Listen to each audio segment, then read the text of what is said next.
releases 10 American sailors detained overnight, a move U.S. Secretary of State John Kerry calls a testament to diplomacy. This just days ahead of the expected implementation of the nuclear accord.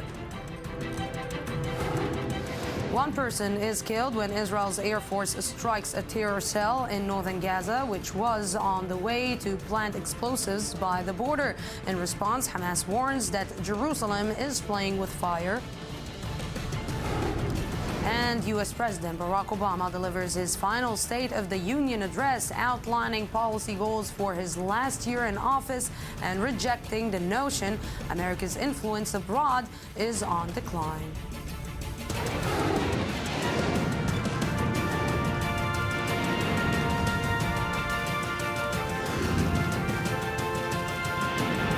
The News Today with Lucy Aharish. Good evening and welcome to the News Today. Iran released 10 American sailors that were detained yesterday after their two vessels ventured into Iranian territorial water. Tehran's army chief said that the seizure of the Navy boats should be a lesson to members of the Congress trying to impose new sanctions on the Islamic Republic. I-24 News correspondent Uri Shapira has the latest. After a nerve-wracking wait, Iran said it released the 10 American sailors who were detained Tuesday after crossing into Iranian territorial waters. They are safe and well taken care of. They were allowed to communicate last night. Our reason for communication was that there has been clear diplomatic interaction between the diplomatic and military bodies of both sides.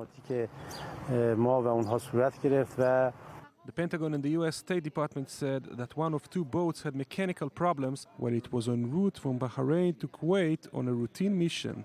What could have evolved into a political crisis between the two nations seems to have ended without severe damage. U.S. Secretary of State John Kerry welcomed Iranian cooperation.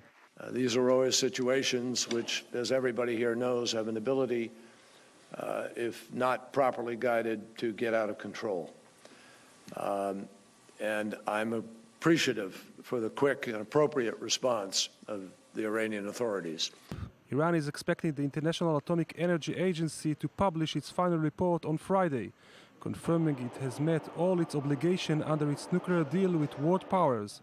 This may pave the way to lift the international sanctions imposed on the country. There is not a set date yet. The date is going to be linked to the full implementation of all the steps that need to be taken for the implementation date to happen.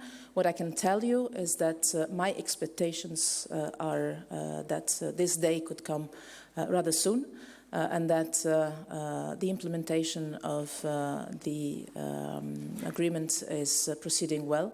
The incident involving the American sailors reveals a possible dispute inside Iran as the mob arrest in Tehran led by President Hassan Rouhani pushed towards ending the affair as soon as possible, while the hawkish military wing had perhaps different interests. Iran's Army Chief Major General Hassan Farouzabadi said Wednesday that the seizure of the ships should be a lesson to members of the U.S. Congress trying to impose new sanctions on Iran.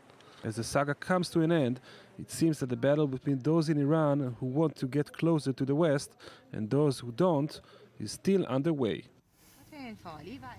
And with me right now here in the studio is Mayor Javed Anfar, Iranian politics analyst. Good evening. Good evening, Lucy. Thank you very much for coming. And also Ali Waked, I-24 News analyst. Good evening. Good evening. And Tom Harb is also joining us right now via Skype, Chairman, American Middle East Coalition for Democracy. Tom, we will just start with you in just a short while. But Mayor, I want to ask you, was that the response that the United States expected after the sanctions that it suggested, or this is something that the Iranians are just sending as a warning sign? No, I think this would have happened under any government. I mean, the ship entered the Iranian waters, of course, by accident. They had a problem. I think we have to ask the question, why didn't this evolve into a crisis? Because it could have easily got into a crisis. The hardliners would have loved to use this, some kind of muscle flexing to isolate Rouhani at home. But why didn't they do it? Because we're so close to the end of the implementation phase of the nuclear agreement and lifting of the sanctions. There's a euphoria right now in Iran, and the hardliners don't want to be the ones who stop it. And we see the euphoria from two key indications today. Number one, there was a crisis with the US. Instead of losing value, the rial gained value against the dollar. And again, on a day like this, when you expect the Tehran Stock Exchange to tank, it actually shot up by 700 points. Really? Everybody is so excited about the sanctions. This is the end. We can literally touch the end of the sanctions period. And it seems that this was a very strong argument against those who wanted to turn this into a crisis. I'm watching these images and I'm watching these footage, and this is really problematic for the United States. Seeing American sailors, seeing Americans being detained in Iraq, this is something that maybe even the United States doesn't want to be seen in this specific time. Absolutely, but the hardline is they had to pay a price for this. They had to pay a price for the nuclear agreements, not something they wanted. They had to accept it. And it seems today that the Supreme Leader didn't want a new crisis just as the sanctions are about to end. So what do? They try to milk it for all they can get. So the pictures of American sailors on their knees with their hands on their head is something that the hardliners can use. And also they're telling lies also for domestic purposes. They say that they released the sailors after America apologized and said this would never happen again. America didn't apologize. Yes, of course, America didn't apologize. Tom Harb, you are joining us again via Skype. Good evening again. Good evening. So, Tom, you're seeing these images and you're thinking to yourself what exactly? Well, we don't have the full report yet. Were they really in an Iranian water or they are not? This is based on what the State Department or the American administration is telling the public, or the Iranian government is telling the public. Under normal scenario, when there is no tension among the parties in the region, usually you go ahead and send some warning to the vessels, to the other vessels, tell them to pull out. So why did the Iranian took the measure they did and arrested the sailors? That's a big question. And are they testing the American public? Are they testing the American coming up election? Are they testing the American administration?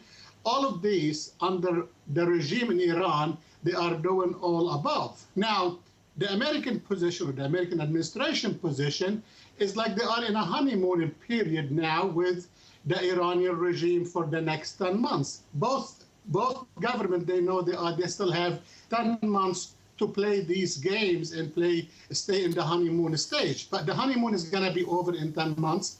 If the Democratic Party over here win the election, then we know for the next 4 years is going to be the same platform. They are going to go under the same guidelines we already have in place. If the Republican Party wins the election, all the top candidates, they already said, because President Obama signed the deal as an executive order, they are going to strike it out and eliminate it from the first day they are in office. The honeymoon will be over. So all of this still, we are going to be playing the whole thing for the next 10 months. How much they are going to get, how much the Iranians are going to get by lifting the sanctions, how much money they are going to be getting. They are in a speed motion now to be as aggressive as possible in the region before the whole thing collapsed by November 2016. I'm thinking to myself, if these soldiers were hurt, in a case that they would have hurt these soldiers, what would the reactions from the United States be? Because let's say the nuclear accord between the P5+1 and Iran does not include hurting American soldiers or trying to hurt some American vessels. So canceling this accord about looking, or something that can happen in this, when we're seeing these images, this is so they can do it again in the future.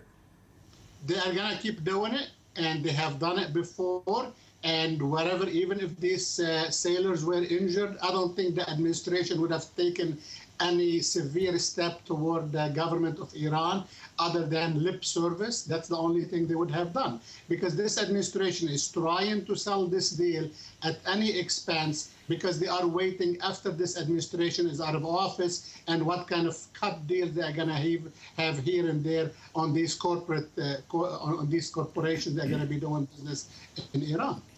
Yeah, Tom Harb, thank you very much for this. You want to answer? What would Netanyahu have done? Now, our prime minister seems the exact opposite of Mr. Obama. What would he have done? Start a war with Iran? What would he have done? Lucy, but we are assuming that they did not enter the territorial sea of Iran. They did enter the territorial sea of Iran. Iran had all the rights to do whatever it found necessary to do in order to investigate how did these sailors and their vessels went into the Iranian territory. And we are ignoring this. Now, the behavior of the Iranian is something to discuss, but they have all the right to investigate, to see what were the reasons that brought these teams into their territorial sea. Although if we're seeing from what we're seeing, the pictures that are coming out of there, you know, they're feeding them, they're putting this, it seems like they're going to... and I was a little bit jealous when I saw them eating the Iranian food. All that's missing is the hookah and the tea. Yeah, but, you know, it looks like they're in an iftar dinner. I have to say that once the sanctions are lifted, if we face a new situation, I don't think the Iranians are going to be as let's just say, flexible as today. Why? Because the sanctions, in a way, are a great enabler for President Rouhani to push the hardliners away. Because he could say, look, you want me to lift the sanctions? Then it's my way. You don't want it my way? I wish you and sanctions a very long life together. And they don't want it. But once sanctions are lifted, Rouhani is going to lose an important leverage, which he used to push the hardliners away. And I think Iran could actually become, if a similar situation arises, I don't think he would have as much room. Therefore, Iran won't be as flexible as it is today. I don't think he will lose his credibility, at least until November 2016, because I believe that in the American campaign, the Iranian deal will be on the table of the at least of the Republican candidate, and this is why the Iranian will play the game, in my opinion, according to Rouhani music and not to the hardliners, because they know that every step that might be interpreted, analyzed by the American as not honorating, not respecting the agreement, can be a hot issue in the American campaign. We just heard that test with the ballistic missiles, Ali. They're really trying to they're really trying to push the envelope. But there is now not a certain administration. In 2016, we are not sure whether it is going to be Hillary or somebody else from the Republican Party. Exactly. In this point, I want to ask you, Mayor, how much they are following the American presidential campaign, because there might have problems if, let's say, not a Democratic candidate will be elected at the end of the day, and if a Republican president will take the place. Let me put the entire argument presented here on its head.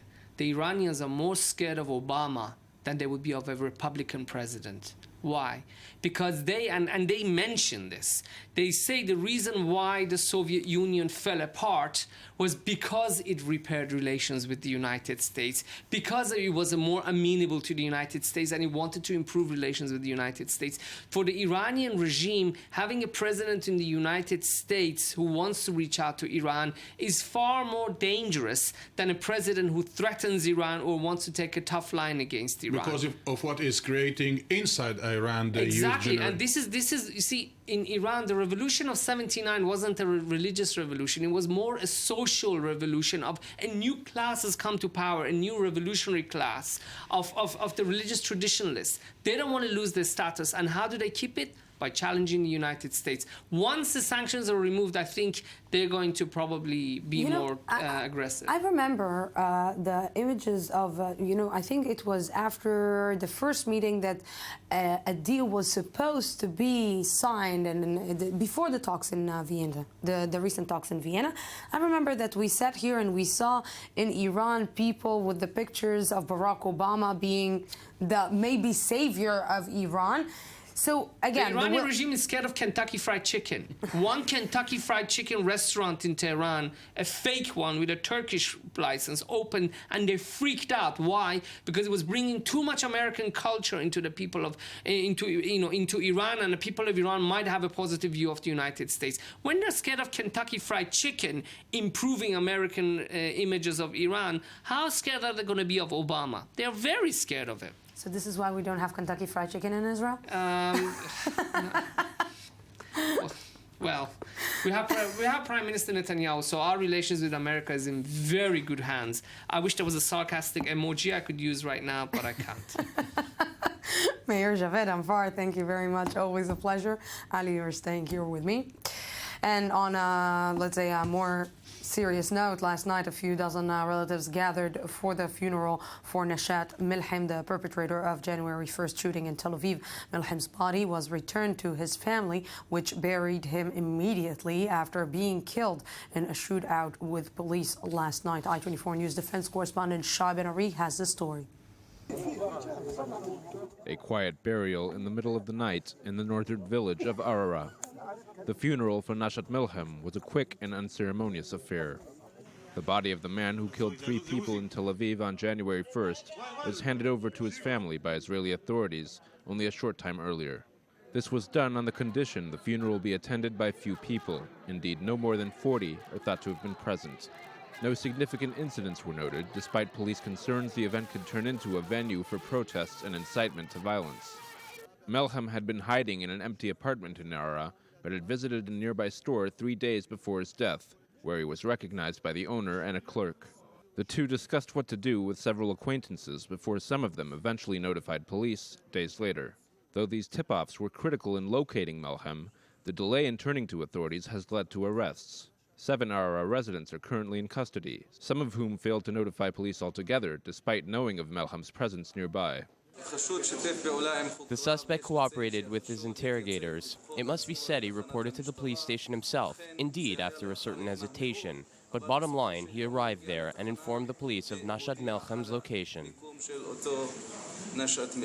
A lawyer for 3 of the detainees told I-24 News that he has thus far been denied access to his clients, but that a court decision on their continued presence in custody is expected Thursday. Yes, and joining us here right now in the studio is I-24 News defense correspondent Shai Ben-Ari. Good evening. Good evening. Still with me, Ali Waked. Shai, the latest updates from you. Right. Well, there are still 7 people, of course, in custody, but it has to be said there's, at the moment, very little basis for the theory that Milham was part of some larger organization, some sort of Islamic State cell. There was a lot of talk of that in the days past. It seems that the worst possible scenario that we're talking about is that some of these people who were in custody perhaps aided him while he was in hiding, bringing him food and so forth. But it has to be said that Milham himself went to the grocery and was recognized there, so he couldn't have had that much help, of course. We do know most of all these men, or most not all of these men, did notify police at some point that Milham was in the area, but basically no indication so far that anybody had any indication what he was going to do beforehand, before he actually carried out those attacks in Tel Aviv. Right now the investigation is focusing exactly on what? And it's focusing on the people who helped him, or focusing on the family, focusing on the father, or what were the exact motives of Nashat to do what he did?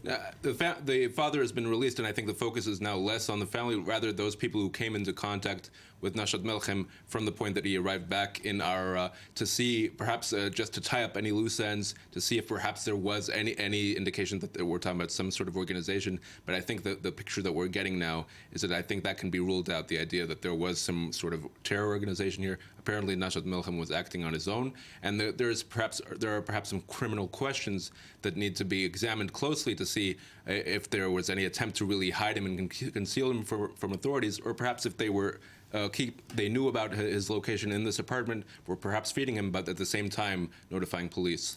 What are the chances, Ali, that we're talking about, let's say, a terror cell, specific cell, not connected to anyone? And what are the chances that it is connected to IS? Because from what we're seeing and from what the history made us, let's say, learn and study, is that IS, when it does something, immediately takes responsibility. This time, we're not seeing anyone taking responsibility about anything. Yeah, and we did not see IS taking responsibility, for example, for Istanbul, when the Turks are quite sure that it is an IS operation. Lucy, as far as Arabs, Palestinians, factions are concerned, there is still lots of mystery around this story of Nashat Milham. There are some Palestinians who are involved in the Salafist operation in Iraq and elsewhere, who say that they don't have any idea whether it is even a partisan, a supporter of the Islamic State, like the kind of the Pakistani couple in San Bernardino who carried out the attack because they were identified with IS without being an organic part of the Islamic State. But Lucy, I think that at the end of the day, it was an individual, a lone wolf, but I'm not sure yet what was the background and what was the motivation of Milham to carry out this attack. Yes, you mentioned the Palestinian, and we will talk now about another subject, another issue concerning the Palestinians. Israel's Air Force struck a cell in the northern Gaza Strip this morning, which had planted explosives along the border fence. One person was killed and 3 others injured in the strike. In response, Hamas said that Israel was, quote, playing with fire. Let's try to understand what is happening here. Who has, let's say, who wants to take responsibility on this? Because Hamas right now is in a really difficult situation. On the other hand, of course, Fatah, we cannot even start talking about it in the Gaza Strip. Salafist organization, like you're saying, or IS, or the Islamic Jihad.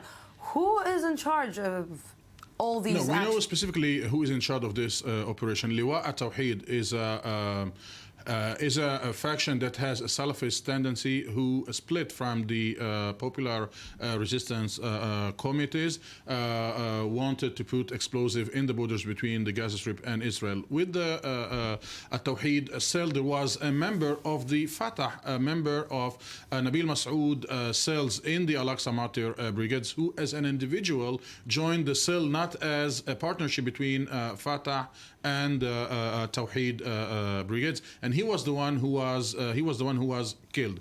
I checked the story in Gaza. Hamas will meet the people of the Tawheed tomorrow at noon in order to clarify things, and that it is not interested to see any escalation right now in the Gaza Strip. But Lucy, what is happening in Gaza is so interesting. There are more and more organizations that are trying to check Hamas patience. The Army of Islam, one of the organizations with Hamas who kidnapped the Israeli soldier Gilad Shalit, presented an official demand to the Islamic State and published a video saying we are demanding the Islamic State to consider us as their sole representative in Palestine, in the Gaza Strip, and that their leader Mumtaz Dourmosh had already learned the Quran by heart and is ready to put instances and institutions within the Army of Islam exactly like the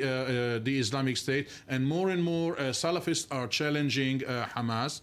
In a case like that, can Israel allow itself to stay quiet and just to react about what is happening when it knows that maybe IS can be just in a short distance from it? Israel has a serious dilemma here because, of course, these groups do present a certain challenge to Hamas's authority, and Hamas has a lot of problems even without talking about internal power struggles within Gaza. But I think that is another motive from its point of view, from Hamas's point of view, to not mess around too much with Israel. And yes, we're talking about even a presence of a militant presence of Fatah, for however minimal, but the 31-year-old Musa Assad Abu Zaitar, who was indeed the person killed, we're talking about a very unusual set of circumstances where you see even Fatah putting pressure on Hamas inside Gaza. We're talking about a very serious political dilemma for the Hamas leadership. You do see, like, when you talk about the armed wing of Hamas, you see them not necessarily trying to heat up the situation along the Gaza border, but rather in the West Bank. We've seen a number of terror cells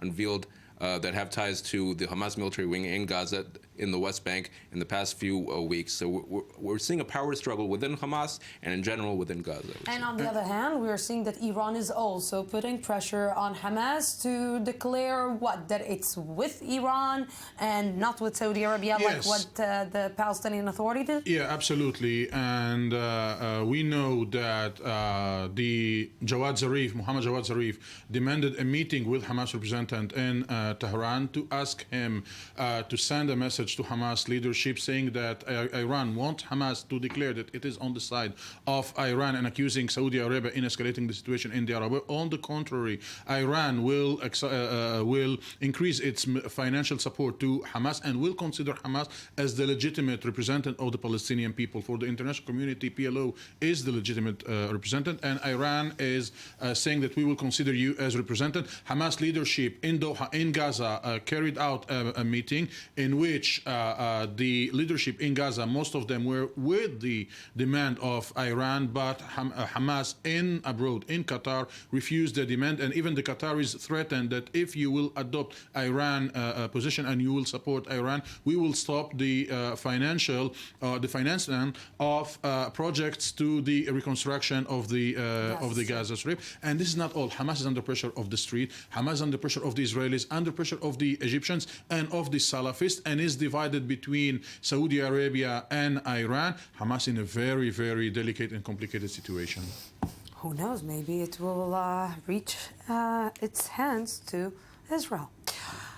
Maybe it's already happening. Gentlemen, thank you very much for this.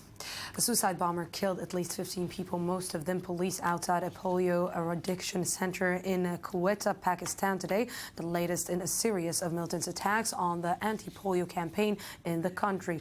Junadullah, which has links to the Islamic State, claimed responsibility. I-24 News correspondent Ayman Siksik with the details.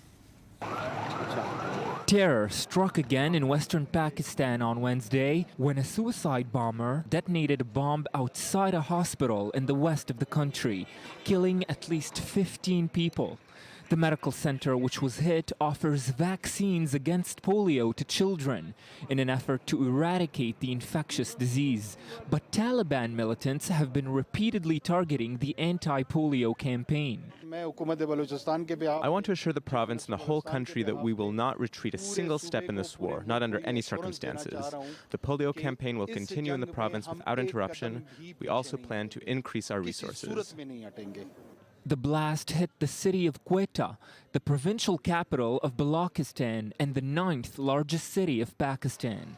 Most of those killed in Wednesday's blast were police officers stationed outside the center for protection.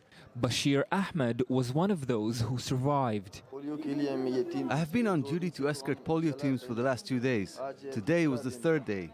I was waiting for the women's team to arrive so I can escort them. They had not arrived yet when the bomb went off. Pakistani officials say the bomb contained about 5 kilograms of explosives. 25 more people were wounded in the Taliban attack. The campaign against the polio virus has had some success in reducing cases in Pakistan, but violent attacks against vaccination efforts continue to hinder significant progress. According to the World Health Organization, Pakistan and Afghanistan are the only 2 countries in the world where polio is still prevalent. Yes, and we're going out for a small break, 2 minutes, and I'll be back.